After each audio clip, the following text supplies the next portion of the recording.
Ouais, tout le monde a travaillé rébellé, où il s'est présenté, je me nomme Gauthier Mubanga, je vous dis, Nazali président intersyndical national, Kimpesi. Intersyndical national, Yassinat. Est-ce que vous avez Kinshasa, tout ça a été fait? La fin de l'année, Kinshasa, il y a depuis mardi. Mais on va expliquer ce moment où le gars a Sinat, on a travaillé. Bon, ma cambozo de Sinat, jusqu'à présent, tu es habité. Mais, vous avez qui n'a pas conzi à Sinat, on va bien ça qui biso le 3. Mais, on a compris cette information que Sinat va faire le essai pendant tant d'années. Tant qu'on a informé biso, oui, mais malgré que vous informé biso, ok signé contrat le 5. On a été libéré parce que salami sans la délégation syndicale c'est contre les travailleurs. Ok, nous signé. Revenons à nous, on doit faire une grande réunion. Donc sanctionné par un protocole d'accord, pour protéger les agents. Maintenant d'emblée, le 5 est Simbakité et qui est sali que le 10 va signer. Certains l'ont dit, à partir de lundi Nabutu, il y a un portefeuille délégation direction Sénat, na ba Konzia Diamond au Bazi Sénat, il y a aussi la remise de prise nationale Kimpesi. Ça associe aussi l'intersyndical pour cette la délégation. Je dis parce que nous ne sommes pas impliqués.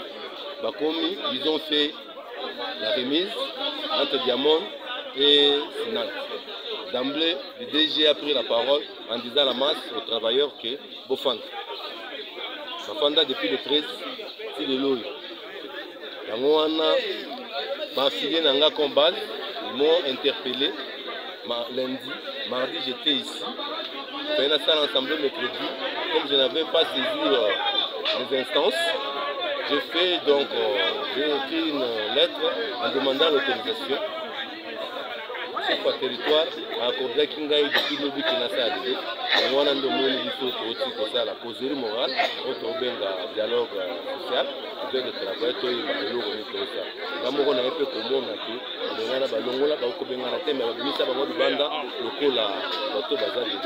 C'est pour cela que nous avons tiré des conséquences. On a rédigé une lettre, on dépose au Diamond. Et puis, la lettre nous dit que le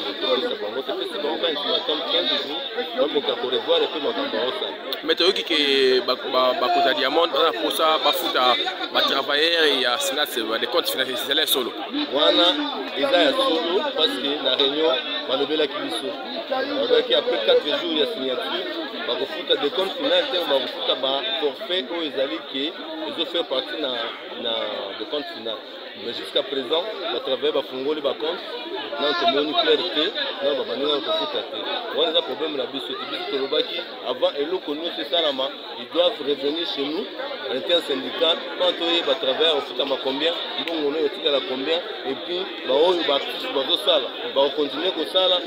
Tout ça, ça devait être donc pris en compte dans un protocole d'accord. D'emblée, on va faire des choses, la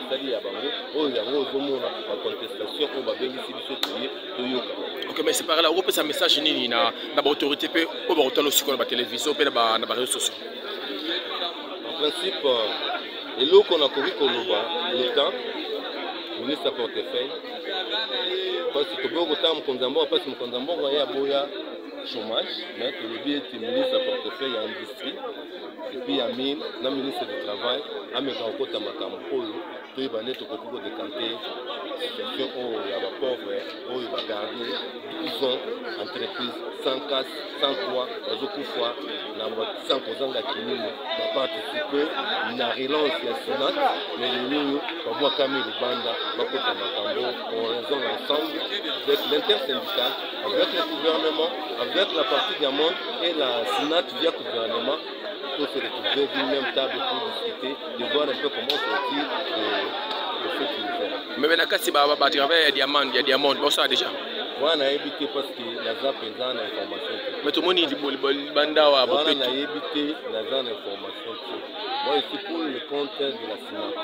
Mais je suis en train de souligner que travailler mon côté Sénat, à Zoko, dans la carte, il y a il y a concession na ye oyo balobi SINAC baprive bango kutu mpe na soins médicaux parce que centre babandaki kozwa mwa basanté moko élémentaire eza mpona mpasi ça fait 12 ans tilelo bafuta mati alors parce baprive bango bakota te nini te ezala logo lelo olamuki babiki bima na ndako sa bapesa mais mpe toyokaki ya kobimisa bango na bandako eza ya solo wana eza information bapeselaki biso pendant la réunion biso tolobaki makambo nyonso wana tokosigne yango te parce que réunion tosalaki les trois tolobaki que nous déclinons la responsabilité notre souci est que allait signer et revenez vers nous avant bosala makambo nyonso on devait avoir ça c'est un protocole d'accord toyebi na te tozoyoka me bakoki mpe komimisa motu bongo wana ti wana en conclusion parce que lettre otia kuna tia sikani lettre ezali délégation syndicale a commis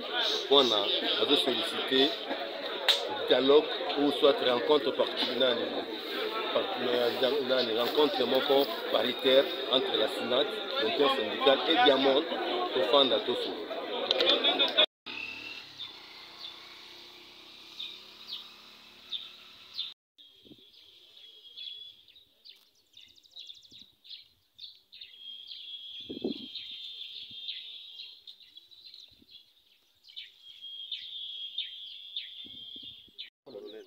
a besoin de déposer une lettre. Même si la presse va rester,